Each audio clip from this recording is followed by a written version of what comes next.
ginamit namin yung emergency keys na binigay mo sa amin. Anton, anak! Sigurado ka ba na dapat i-discharge ka na ng ospital? Hindi naman malala ang mga injuries ko eh. Sabi nila, pwede na ako magpahinga dito sa bahay. Mabuti naman pala.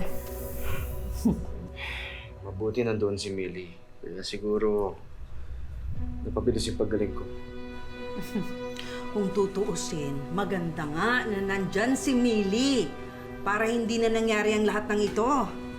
Bakit ba naisip mong iwan pa ang asawa mo? Mami, inayos lang kami yung issues ni Anton. Issue. Ang sabihin mo, user ka talaga. Dahil na may pera ang kapatid ko, nandun ka. Tapos ngayon na wala na, iiwan mo na siya. Akala ko ba ate gusto mahiwalayan ko na si Anton?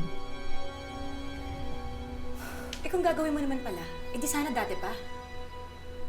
Bago nagkandiletse-letse yung buhay ng kapatid ko. Ate, tama na.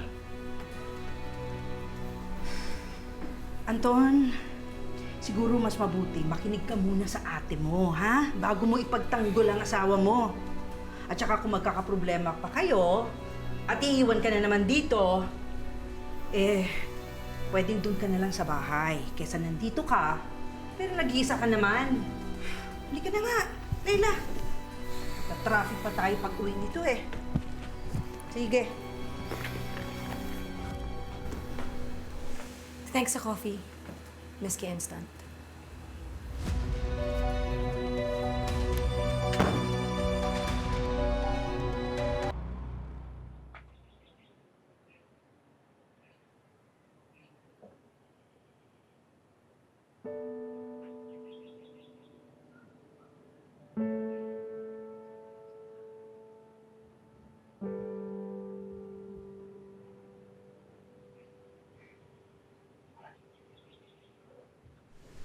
Pagpasensya mo na sila, Mama.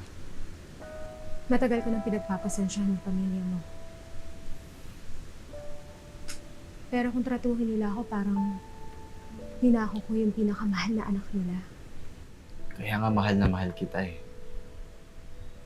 Kahit ganun sila, kahit kailan hindi mo ako sinukuan.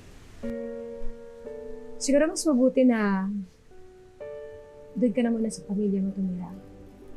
Kaya ang packet ko yung mga gamit mo para makasama mo na sila.